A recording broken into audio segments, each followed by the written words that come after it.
What's up, y'all? It's TruthTiger, and today I'm going to say, beware the military-industrial complex. A lot of the evils of this world and the evils of our society and all these insane, unjust wars can be blamed upon the military-industrial complex, which puts us in these forever wars. That was a warning from Dwight Eisenhower in 1961 that he gave to us. He was one of the last few good men to be president. We saw what happened to Kennedy after him. He got assassinated, and a dark force has taken over our government and our society as a whole. Corporations, education, everything has been taken over by this dark satanic cult, and the military-industrial complex is a big thing they like to do because you can sell weapons, and also they worship evil. They worship the devil. So what's more of a death ritual than a war? You know, I've heard when we went to Iraq and had that forever war, we killed over 1 million people in Iraq, you know, i.e. a death ritual. And we send so many soldiers to kill and to die for total malarkey, you know, for 9/11, which was a false flag. Not the first false flag. The Gulf of Tonkin in Vietnam, where we said some North Vietnamese ships sunk one of our ships, sunk a destroyer, but it turns out that's not what actually happened. We blew it up ourselves so we could start one of these insane wars, again, kill millions of people. And the thing is, we point at China and Russia and we're like, bad, mean dictators. And it's like, man, are we any better? I think we're honestly worse at this point with everything that's coming out. But holy God, another one is Korea. We go into Korea because they're communists or something. Again, not some crap we should get involved in, but we go into Korea. We actually conquer all of Korea. And then we decide, oh, we got to cross the river and we have to go into China. And then China gets involved. And what does China do? They push us all the way back to the southern beachhead that we started at. Then we push China to about the middle of Korea. Then at that point we decide to end the war. And the land that we conquered became South Korea, and the land that fell into China's influence became North Korea. So essentially we created North Korea. I mean, it's if you look at this stuff, it's honestly crazy.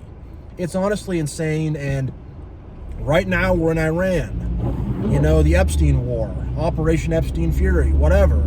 Right now we're having another unjust, stupid war in Iran, which we don't need to have. You know, we're already killing a bunch of people. A bunch of our soldiers are losing their lives. We're getting this North Korea level propaganda that mission accomplished, everything's fine and great. It's not fine. It's not good. They've closed the Strait of Hormuz. They've raised the oil prices. They've hit all our bases with missiles. They're bombarding Israel. The whole thing is not going good. And it's so these companies that are run by evil Satanists can sell more weapons and can sell more bombs and can sell more missiles so we can blow more people up and we can kill more people. I mean, when you think about what war really is, it's hell. It's hell. It's hell, and it's freaking evil to have a bunch of soldiers just, you know, shoot each other, have a bunch of civilians die in the process, which always happens in almost every war. There are tons of civilian casualties. Whole countries get turned upside down for profit and to keep this satanic engine of evil running. I really think these wars are rituals to them. They're rituals to them, and they love the death, they love the destruction, they love the pain, the suffering. They get off on it. And the thing is, about a war, it kind of freezes time. It kind of freezes things up. It kind of slows things down. I saw this Russian YouTuber who talked about leaving Russia, and he talked about how a war freezes time. You know, people won't criticize the leader as much. People will be more like, oh, we're fighting this enemy. I think people aren't buying it with Iran. I think people are just upset with it. But, man, especially in Iraq, you know, that was a, you know, we got to rally and stop the terrorists. Oh, wait, we're the terrorists because we did 9/11. You know, oh my gosh. And if you look at the United States of America, we have military bases all over the world. All over the world. I mean, other countries have some international military bases, but I mean, most people don't know that or understand that we have these military bases all over the world. I wonder why. Because we're trying to exert military influence over everybody, and we're trying to be ready to fight a war anywhere, anytime, any place. You know, like, we have to have more of a modicum of peace, of love, of kindness. In times of war, you know, love and kindness and peace go out the window. The morals and the ethics go down. We become just like animals that are ready to just tear each other apart. That's what happened in Iraq. That's what happened in Vietnam. And if you really look at the history of America, it's constant warfare. Because the bombs haven't fallen on us here, we don't really think about it too much or care about it too much because we're far removed from it. But for the people who are having to live through this daily, that are having to have this stuff happen in their countries and have their countries and their societies turned upside down, it's hell for them. It's hell for them. And the amount of human suffering that's caused by these wars is off the scale. It's totally off the charts. Having millions of people lose their lives. For what? For what? What have any of these wars accomplished? What did we accomplish in Vietnam? What objective did we achieve other than creating hell on earth? What objective did we achieve in Iraq and Afghanistan other than creating hell on earth? We've made all those places so much worse by our wars, which were unjust and made up. And not only that, all the false flags they do, it's so dark and twisted. It's so manipulative, but they know they need to garner sympathy from the common person. And they need an excuse. So they do these false flags. And, you know, the kind of people that are running stuff right now and have been running stuff in the past, they are so wicked. They are so wicked and they are so evil, and they're beyond the point of redemption. You know, when you're eating children and being a cannibal and doing horrible PDF file activity and starting these unjust wars and totally lying about the premise of them. I mean, they lied about Iraq, weapons of mass destruction. That was BS. 9/11 was BS. They just want any excuse to start an armed conflict. Any excuse to cause death and destruction.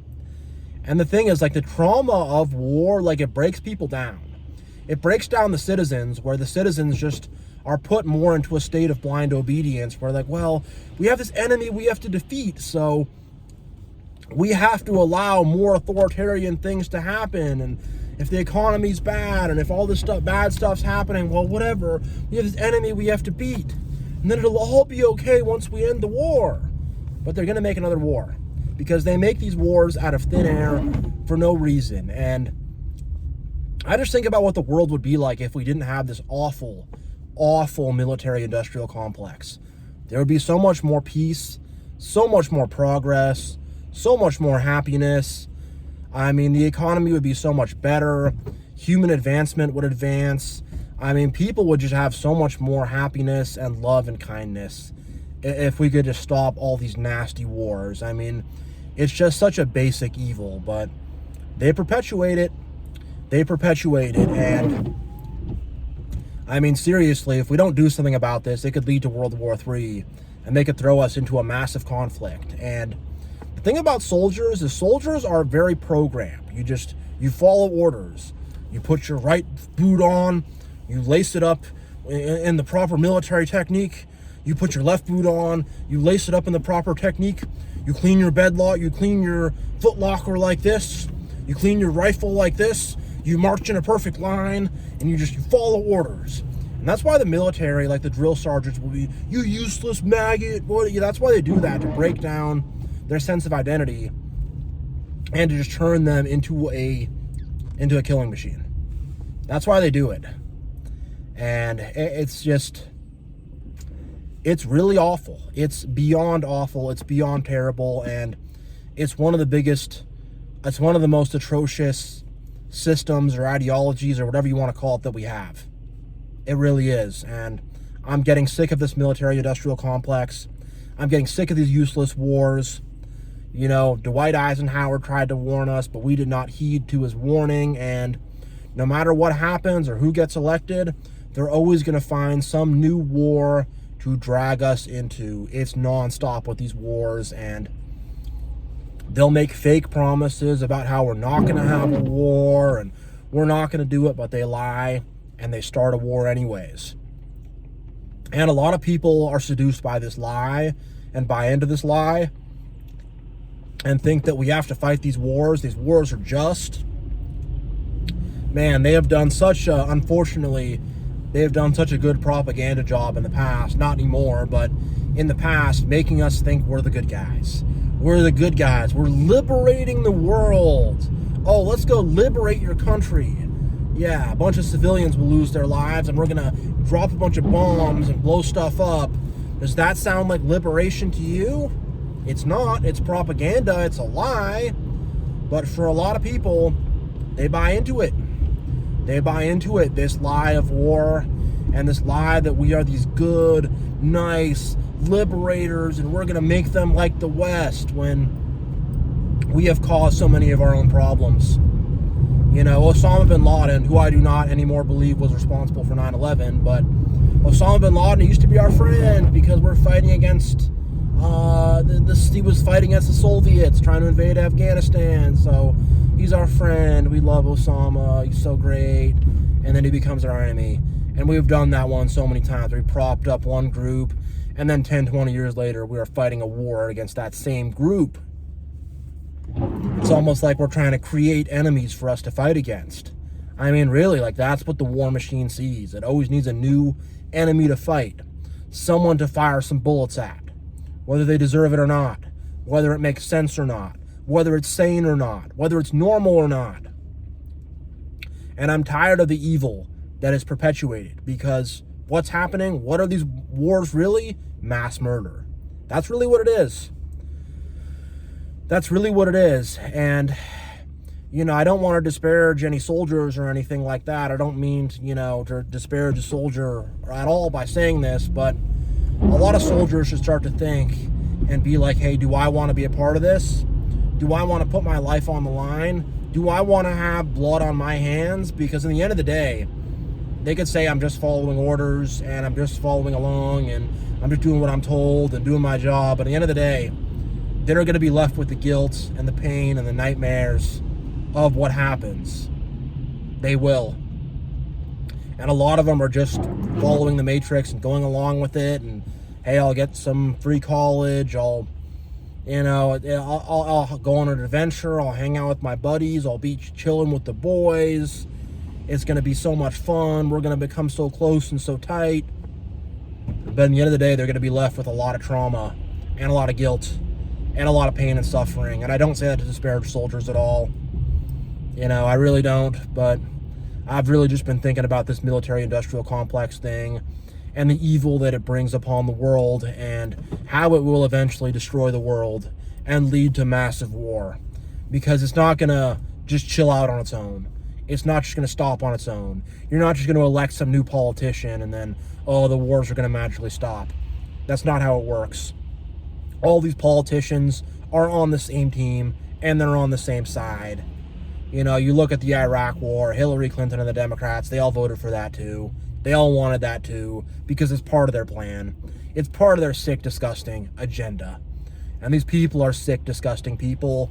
And they are perfectly okay sitting on their biscuit, sitting in their mansions, while soldiers on both sides struggle and get injured and lose their lives. While their families, have to go through the grief of losing their children. And while the countries we invade get annihilated and there are mass casualties in the millions. Just look at the numbers. Look at the numbers of these wars. Look at the numbers of bodies that this horrible military-industrial complex has stacked up. It is evil with a capital E. It's just evil straight up. And, we really need to, change the system up for many other reasons other than the military-industrial complex, but it's one of the biggest reasons we have to change the system up. And here's the thing, like back in the Roman times and in the Greek times and in the medieval times, back before modern times, A king would fight alongside his soldiers. He would. Like Alexander the Great marched on the front lines with all his soldiers. There is no president or prime minister or anything in this modern world that is going to fight alongside their soldiers. It just does not happen anymore. What does that say?